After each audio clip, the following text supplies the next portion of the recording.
We're going to look at graphing a rational function. And we're going to start with number 1. We started looking at this example yesterday, and I want to kind of take this from start to finish and kind of just look at each piece.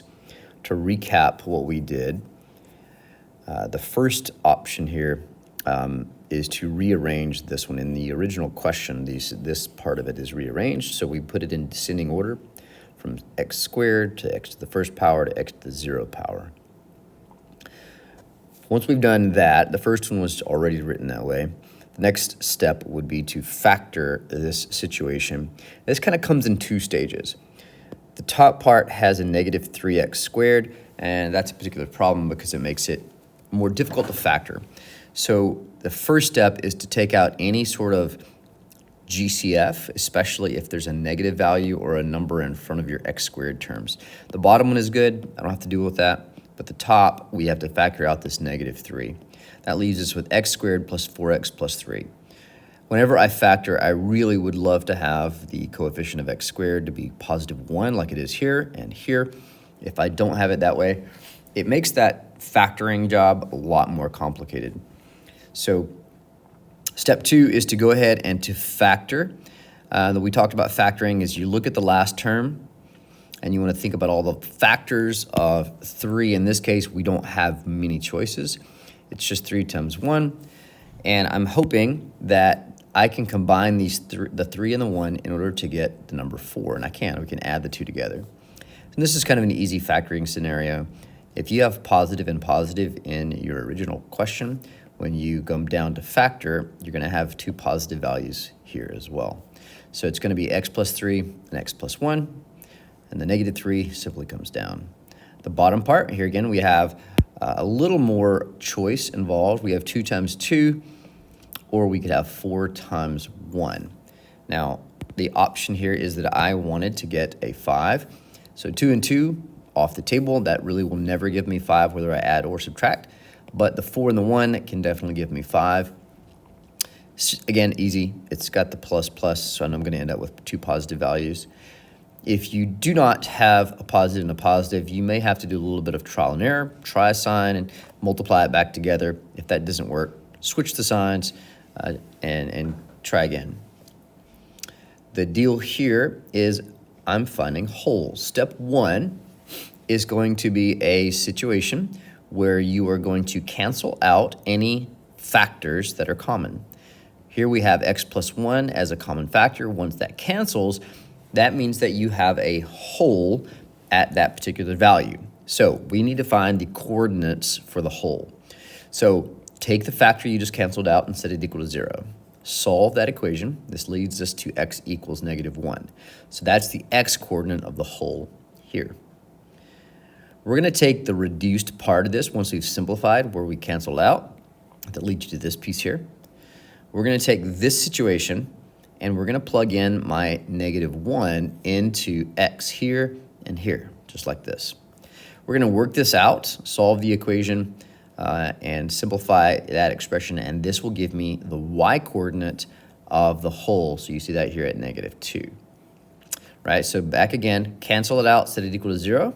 Take whatever that number is, plug it into x, into the reduced part of the equation, and then whatever you get out of that, even if it's a fraction or a decimal, will be the y-coordinate of the whole, and that finishes out the wholes.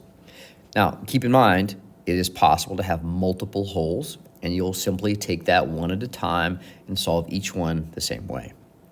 Step 2 would be to solve using vertical asymptotes. Okay, once I have a vertical asymptote in place, or not in place, but once I realize I've got a simplified equation, I'm going to look to see what the denominators is. I want to take every factor in the denominator. In this case, we only have 1, x plus 4. Sometimes you may have factoring like this and it doesn't cancel, so you may have multiple vertical asymptotes. You'll take each factor one at a time and you'll set it equal to 0, and you're going to solve that expression until you get down to the value. In this case, we have a vertical asymptote at x equals negative 4. Now, if I were to graph this equation, kind of just put on paper the pieces that I've already calculated, I'm going to go ahead over here to negative 1 negative 2. And at this point, the graph is going to go through that position, but that's a hole. And so that hole will be here. I've got a vertical asymptote at negative 4, so x equals negative 4 falls right there.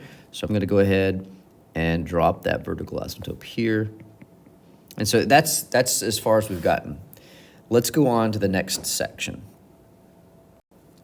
The next part is going to be working with horizontal asymptotes, or in some cases, slanted asymptotes. And we'll take care of that in a different video.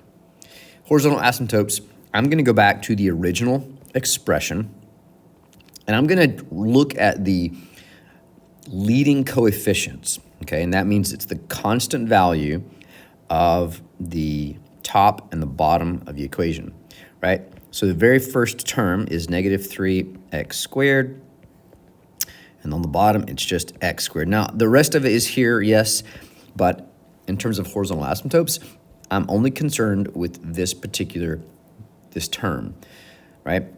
The thing that we're looking at specifically right now is the degree. On your paper, you can see that there are 3 options. What happens when the top is bigger than the bottom, or the bottom and the top are equal, or when the bottom is bigger? In this case, if where the denominator and the numerator have equal degrees, and they're both 2, it's actually kind of easy. We're going to simply divide the coefficients. In this case, I'll write this out. We have a coefficient of negative 3 on the top and 1 on the bottom.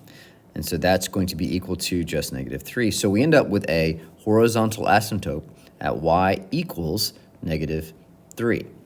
If the bottom denominator has a larger degree, it's y equals 0 every time. I don't even have to think about it. If the top is bigger than the bottom, then we have a slanted asymptote, okay? For most part, we'll be looking at when it's 1 degree bigger. The shape changes if it gets bigger than that, so we'll probably stick to just linear asymptotes. So I'm going to go ahead and I'm going to add this y equals negative 3 into the equation. So we already have that. There's 3, and so I'm going to kind of put this horizontal asymptote in place here. So now you've got your asymptote set up. Okay, the next part is to find the intercepts. We'll do x first. Now, there are cases where you don't have x or y intercepts. In order to find the x intercepts, we're going to take all the factors of the numerator and we're going to solve them, setting them equal to 0, right? So on the top of my fraction, let me just rewrite that reduced equation right here. Negative 3 times x plus 3 divided by x plus 4. Now, the 3 in this example doesn't have a variable attached to it, so I'm not really worried about that part. That's not going to affect my intercept. I'm going to take the x part at the top. We're going to set that equal to 0, right? So you take that numerator factor, and if you had multiple factors, you would do this multiple times, and you're going to set it equal to 0. So x equals negative 3. Now, that's the x coordinate of the x-intercept, right? And x-intercepts take the form of whatever that number is, comma, 0, because it's called a 0, in other words, in some instances, because the y-coordinate is 0. And it's always the opposite variable is 0. So if it's x-intercepts, y is 0. If it's y-intercepts, x is 0. In this case, we have an x-intercept at negative 3 and 0. Okay, so we're going to go over 1, 2, 3, and we're going to put a dot right there on that x-axis where that crosses over. Okay, now, coming back down, we'll take the next part, y-intercepts. All right, in this case, we're going to go back to the original function, right? Let me rewrite that one. So we have, I'm going to rewrite it. Well, I'll write the whole thing out. So we have that 3x squared,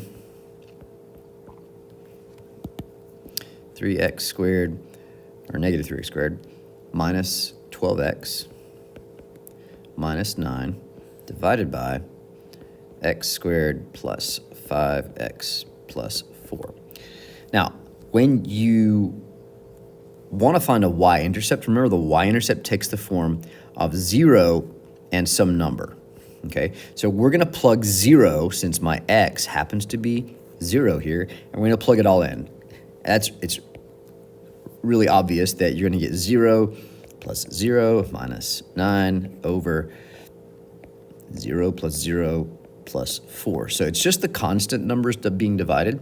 So it'll be negative 9 fourths. So essentially, it's negative 2.25. So 4 and 2 and 1/4.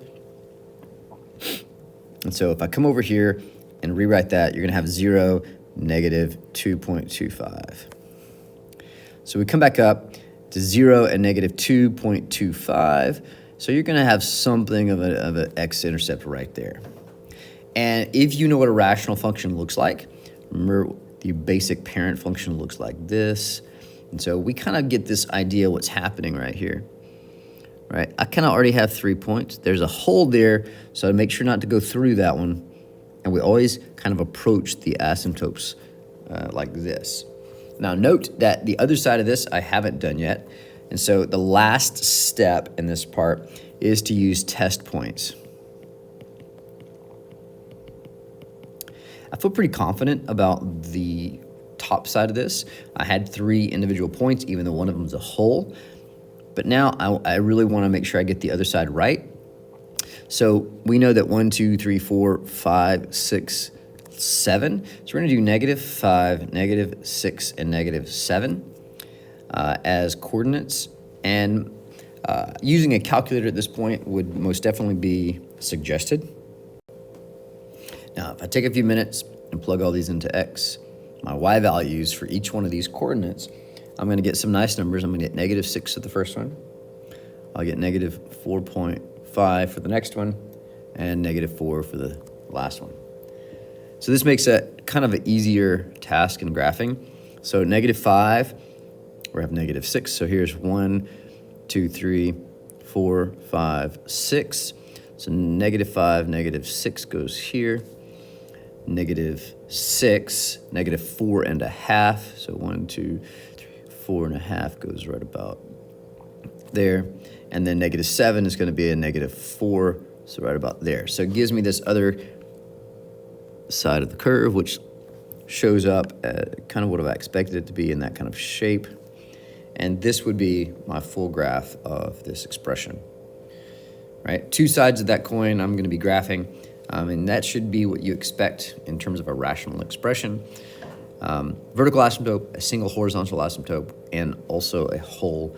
Using that along with my test points is how you go from start to finish in graphing rational functions.